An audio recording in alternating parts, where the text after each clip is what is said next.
Google पे सबसे ज़्यादा सर्च की जाने वाली बीमारियों में से एक पाइल्स या मस्सों की बीमारी है। इस बात से हम ये अंदाज़ा लगा सकते हैं कि बहुत ज़्यादा लोग इस रोग से ग्रसित हैं।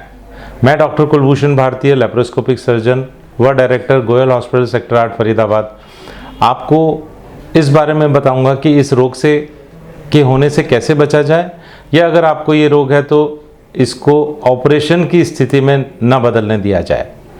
हमारे गुदा के द्वार पर कुछ खून की नसों के नॉर्मली गुच्छे प्रेजेंट होते हैं। जब हमारे पेट का प्रेशर बढ़ता है तो ये गुच्छे बड़े होकर मस्सों का रूप धारण कर लेते हैं। पेट के प्रेशर बढ़ने के कुछ कारण और उनके निवारण दोनों मैं आपको बताना चाहूँगा। पहला कारण है गलत टॉयलेट ट्रेनिंग। हमें बचपन से सिखाया जाता है कि हमें सुबह ही पेट साफ कर लेना चाहिए, उससे हमारा पूरा दिन अच्छा निकलता है। पेट सफ़ा तो हर रोग दफ़ा।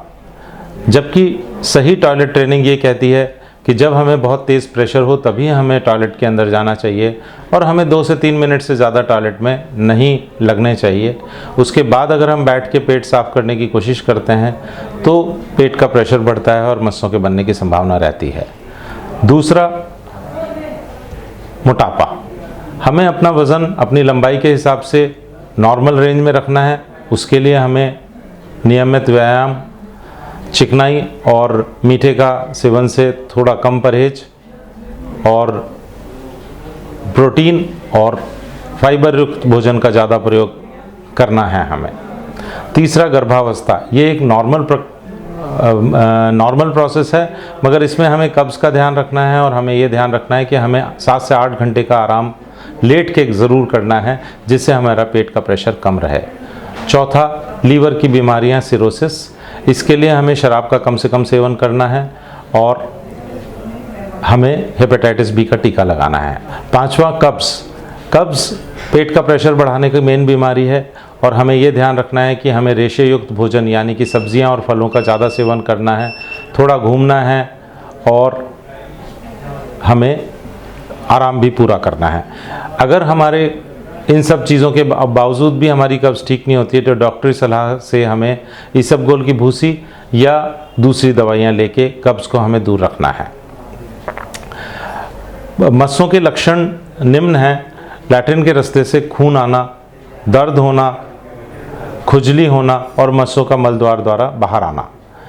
इस स्थिति में हमें डॉक्टरी सलाह के लिए जानी है, जिसमें डॉक्टर एक प्रोक्टोस्कोप नाम की औजार से आपके मस्सों को देखेगा और आपको बताएगा कि आपके किस ग्रेड के मस्से हैं। मस्सों के ग्रेड हम गंभीरता के हिसाब से 1 से 4 ग्रेड में बांटते हैं। 1 और 2 नंबर के ग्रेड के मस्सों में हम यही लाइफस्टाइल चेंजेस और भोजन के चेंजेस को कर हम अपने मस्से को बिना ऑपरेशन के ठीक कर सकते हैं और हमें ये ज़िंदगी में कभी भी परेशानी नहीं करेंगे। अगर बावजूद इन सब एहतियात के अगर मस्से हमें परेशान करते हैं और खून और दूसरी तकलीफ़ें देते हैं तो हम एक बहुत ही सिंपल ओपीडी प्रक्रिया के अंदर एक इंजेक्शन हम लगवा सकते हैं जो इन मस्सों को ठीक कर देती है और इन मस्सों को, जो खून की नसें हैं, उन्हें सुखा देती है। हमें ध्यान ये रखना है कि हम ये इंजेक्शन कुशल और क्वालिफाइड डॉक्टर से लगवाएं, क्योंकि अगर ये मस्से गलत जगह लगते हैं तो हमारे चमड़ी के अंदर जख्म बन जाते हैं, बहुत ज़्यादा दर्द होता है और हमारा गुदा का द्वार भी छोटा होने की संभावना रहती है। सही इंजेक्शन लगने की ये निशानी है कि आपको बिल्कुल भी दर्द नहीं होगा और आप इंजेक्शन लगाने के तुरंत बाद आप अपने काम पे जा सकते हैं। तीसरे और चौथे नंबर की ग्रेड के मस्सों के लिए हमें ऑपरेशन की ज़रूरत होती है। साधारणतः 2 तरह के ऑपरेशन होते हैं। पहला, हाथ से, जिसके अंदर हम मस्सों को बांध कर काटते हैं। इसके अंदर थोड़ा दर्द होता है और थोड़ी दिन लगते हैं ठीक होने के अंदर।